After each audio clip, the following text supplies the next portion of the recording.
ஓம் முருகா போற்றி, கந்தா போற்றி, கடம்பா போற்றி, அறுபடை வீடு கொண்ட முருகப்பெருமானே போற்றி போற்றி.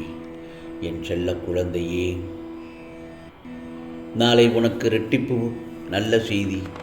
ஆம் செல்லமே, நாளை உனக்கு ரெட்டிப்பு நல்ல செய்தி உன்னை தேடி வரும். இந்த முருகப்பெருமான் சொல்வதை கேட்டு சந்தோஷமாக தூங்கு. இந்த நாள் உனக்கு நல்ல நாளாகத்தான் போய்விட்டது. நீ தூங்குவதற்கு முன் முருகனுக்கு அரோகரா என்று பதிவிட்டு நான் சொல்வதை கேள். நிச்சயமாக உனக்கெனது நல்ல செய்தி உன்னை தேடி வரும் என் செல்லமே. ஏனென்றால் இந்த முருகப்பெருமான் நான் உனக்காக எல்லா விஷயங்களையும் செய்து வருகிறேன். பின் ஏன் உனக்கு எல்லாவற்றிலும் அவ்வளவு அவசரப்படக்கூடாது என் செல்லமே. நீ அவசரமாக முடிவு எடுத்து விடுவதால் தான் எல்லாம் சரியற்று தலைகீழாக மாறிப்போகிறது. நான் சொல்வதை சற்று நிதானமாக கேள். அதே நேரத்தில் சற்று நிதானமாகவும் முடிவெடுத்து ஒரு தடவைக்கு பல தடவை யோசித்து, இதை செய்யலாமா கூடாதா, இது சரியாகுமா, இது எடுபடுமா, நடக்குமா, பொருந்தி போகுமா என்று ஒன்றுக்கு பல முறை யோசித்து செயல்படு.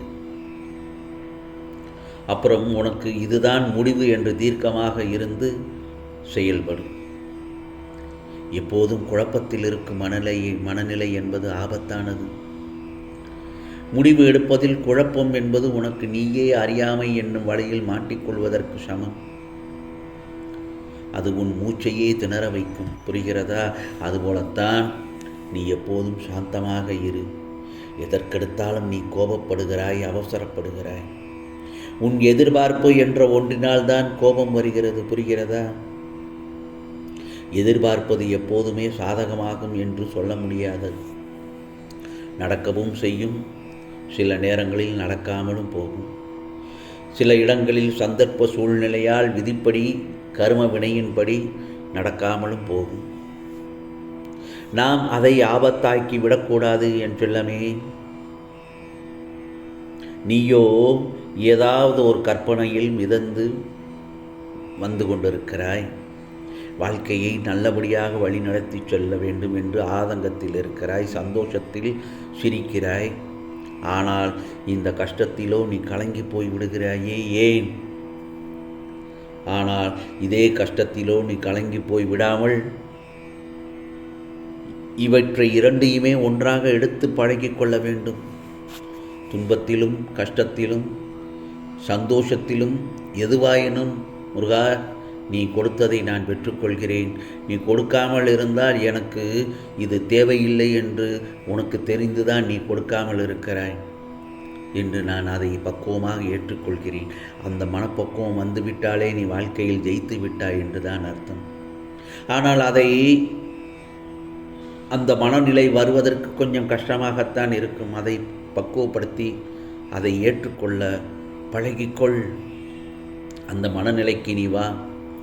அப்படி வந்தாலே நீ வாழ்க்கையில் ஜெயித்து விட்டாய் என்றுதான் அர்த்தம். ஏனென்றால் உனக்கென்று இருப்பது உன்னை வந்து கண்டிப்பாக சேரும். அது உன்னிடத்தில் நீ எதிர்பார்த்தது உனக்கு கிடைக்கவில்லை என்றால் அது நமக்கு கிடைக்காதது நல்லதுக்கு என்று எடுத்துக்கொள்ள வேண்டும். முருகன் ஏதோ ஒன்று நமக்கு வேண்டாம் என்று சொல்கிறார், அதனால்தான் அது கைக்கு கிடைக்கவில்லை என்று நீ சந்தோஷத்தில் உன் மனதை சமநிலைப்படுத்தி கொள்ள வேண்டும். அந்த பக்குவத்தை நீ வந்து அடைந்தால் வாழ்க்கையில் ஜெயித்து விடலாம், எதையும் ஜெயித்து விடலாம். நான் இன்னொன்றும் சொல்கிறேன், உனக்கு இருப்பது போதும் என்று நினைத்து வாழ கற்றுக்கொள். இருப்பது போதும். வாழ்வதற்கு அன்றாட வாழ்க்கைக்கு தேவையான அளவு உன்னிடத்தில் வசதி இருக்கிறதா? போதும். அளவுக்கு அதிகமாக சேர்க்க வேண்டும். அவர்கள் அப்படி வாழ்கிறார்கள், இவர்கள் இப்படி வாழ்கிறார்கள், அவர்களைப் போல் நாமும் வாழ வேண்டும் என்று ஒருபோதும் எண்ண வேண்டாம். இது சாதாரண விஷயம்தான் நான் சொல்வது. ஆனால் இதை நீ உன் வழக்கத்திற்கு உன் மனதில் புகுத்தி எதற்கும் ஆசைப்படாமல், இது போதும், நம் முருகன் நமக்கு அளித்தது இது போதும் என்ற மனப்பக்குவம் எப்பொழுதும் ஒருவனுக்கு வருகிறதோ அப்பொழுதும் அவன் வாழ்க்கையில் ஒரு வெற்றியடைய காத்திருக்கிறான் என்றுதான் அர்த்தம். ஏனென்றால் போதும் என்று எவன் ஒருவன் மனதார சொல்கிறானோ அவன் சமநிலைக்கு வந்துவிட்டான் என்றுதான் அர்த்தம். மனப்பக்குவத்தில் இருக்கிறான் என்றுதான் அர்த்தம். புரிகிறதா? அதே நேரத்தில் உன் வீட்டில் இருப்பவர்களை கோபத்தில் திட்ட வேண்டாம். உனக்கு வெளியில் 1000 பிரச்சனைகள் இருக்கலாம். அலுவலகத்திலோ அல்லது தொழில் செய்யும் இடத்திலோ அல்லது நீ வாகனத்தில் வரும் விதத்திலோ பல இடைஞ்சல்கள், பல கஷ்டங்கள் எல்லாம் வரத்தான் செய்யும். அதே நினைப்போடு உன் வீட்டிற்கு வரும்பொழுது அந்த பிரச்சனைகளை எல்லாம் வாசல் படியிலேயே வைத்துவிட்டு நீ உள்ளே வர வேண்டும். உன் குடும்பத்தில் வரும்பொழுது நீ மகிழ்ச்சியுடன் இருக்க வேண்டும், புன்னகையுடன் இருக்க வேண்டும். வீட்டில் சில நேரங்கள் பிரச்சனைகள் வரலாம். அதை இலகுவாக சமாளிக்க கற்றுக்கொள். எதிர்த்து பேச வேண்டாம், பிரச்சனைகளை வளர்க்க வேண்டாம். புரிகிறதா? அதைத்தான் உன்னிடத்தில் நான் சொல்கிறேன். இவற்றையெல்லாம் நீ உன் மனதார தேடி சந்தோஷமாக வாழ்ந்து வந்தால் நிச்சயமாக நல்லதொரு நிம்மதியான தூக்கமும் உனக்கு வரும். மனதை லேதாக வைத்துக்கொள், இலகுவாக வைத்துக்கொள். பாரத்தை இறக்கிவிடு. அல்லது உனக்கு பிரச்சனை என்றால் யாராவது உன்னை மனதார அவர்கள் மனதுக்குள் அவர்களை நீ வசைபாடி விடு, திட்டிவிடு. கோபத்தை வெளியில் காட்ட வேண்டாம். அல்லது ஒரு பேப்பரில் அவர்களை எழுதி கிழித்து எரித்து விடு. அல்லது இதுவும் செய்ய முடியவில்லை என்றால் என் ஆலயத்திற்கு வந்து உன் பாரத்தை என் பாதத்தில் இறக்கி வைத்துவிடு. நான் பார்த்துக்கொள்கிறேன். அப்பொழுது உன் மனம் லேசாகிவிடும். நேர்மறை எண்ணங்கள் உருவாகும். பல பிரச்சனைகளிலிருந்து இலகுவாக தப்பிப்பதற்கு அது ஒரு வழி. நேர்மறை எண்ணங்கள், முருகா முருகா என்று என் நாமத்தை ஜபித்து கொண்டே இரு, சொல்லிக்கொண்டே இரு. அந்த சமயத்தில் உனக்கு ஒரு புத்துணர்வு நிச்சயமாக கிடைக்கும். எந்த ஒரு பிரச்சனையும் இலகுவாக கடந்து விடலாம். உனக்கு நான் அருள்பாலிப்பேன், நிச்சயமாக கவலைப்படாதே.